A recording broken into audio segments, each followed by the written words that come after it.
السلام عليكم ورحمة الله وبركاته. كل سنة وانتم طيبين. هعمل معاكم النهاردة عاشورة بطريقة مختلفة وطعم خطير جدا. اوعدك النهاردة هتاكلي اجمل طبق عاشورة ممكن تكوني عملتيه في حياتك. تعالوا بينا نشوف المكونات وطريقة التحضير عشان نطلع العظمة دي. اول حاجة انا جبت القمح المبشور بتاعي، نقعته من 4 ل5 ساعات، مهم جدا عشان تطلع معاكي العاشورة بتاعتك لونها فاتح. الفاتح ده بيبقى حاجة حلوة قوي، ما بيبقاش فيها الحب كشكل غامق كده، ما بيبقاش لطيف. بعد عملية النقع دي اغسلي بقى كويس قوي ونزلي المية اللي نقعتي فيها، وبعد كده هنبتدي نحطها على البوتاجاز على التسوية بتاعتها. هحط معلقتين كبار من الرز. طب ليه حطيتي معلقتين كبار من الرز؟ انا مش بستخدم نشا يا جماعة، فبالنسبه لي الرز بستخدمه كماده نشويه. تمام. ثانيا كمان بيساعد على ان العاشوره بتاعتي تطلع بيضه زي ما قلت لكم، ودي من الحاجات اللي انا بحبها جدا في طبق العاشوره او رز بلبن، يعتبر كده من الاسرار بتاعتي.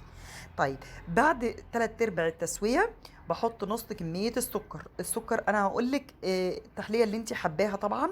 انا هنا عملت ربع كيلو من العاشوره، اداني الكميه الحلوه اللي انتوا شايفينها دي، مش الربع كيلو مش غالي خالص، وزع معايا كميه ما شاء الله كويسه قوي. طبعا السكر بعد التسويه و تجانس مع القمح المبشور او البليله، وده كان شكلها بعد ما استوت. انا ما بحبهاش مهريه قوي، بصوا لونها فاتح ازاي، والرز تايه فيها مش باين خالص. بلس كمان لما تحطي اللبن الدنيا هتبقى لطيفه معاكي قوي. انا طبعا زي ما قلت لكم قسمت كميه السكر، نص حطيته في الاول والنص التاني حطيته دلوقتي، او هحطه معاكم دلوقتي في المرحلة اللي احنا هنزود فيها اللبن والحاجات التانية. تمام. ده كده بقية السكر وهي على البوتاجاز. هبتدي بقى احط اللبن الباودر، لان انا بدعم العاشوره بتاعتي، ما بحطلهاش لبن وابقى خلاص على كده عملت عاشوره او عملت بليله. لا، انا بحب الطعم بتاعي يبقى غني. آه، تحسي كده ان بتاكلي حاجه يعني مش متعوده انك تاكليها.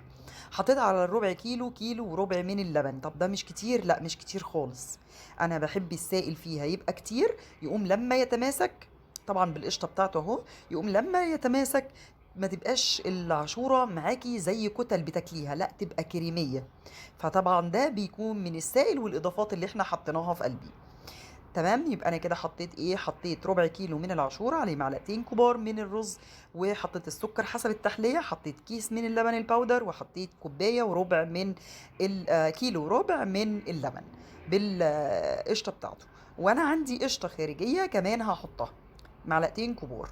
طيب لو انت ما عندكيش قشطه هتجيبي القشطه بتاعه اللبان. انا هنا بستخدم القشطه بتاعه وش اللبن بتاعي عادي خالص، لان انا ما بستخدمش الدسم بتاع اللبن ده في العموم، لكن بشيلها على رف التلاجة في علبة، وممكن جدا تحفظيها في الفريزر. بستخدمها في بشاميل، بستخدمها زي ما انتم شايفين كده في عاشورة، في رز بلبن، كمان بعمل بيها القرص الطرية بتبقى خطيرة جدا.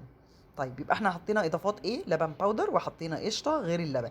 تعالوا بقى، خدت معلقتين من الحلة كده في الطبق دوت، حتى فيهم قمح مبشور اهو، معلقتين من السايل اللي هو اللبن اللي على البوتاجاز ده قبل ما يسخن، وحطيت له شويه لبن بارد كمان، وحطيت عليه 5 معالق مليانين من الكريم شانتيه.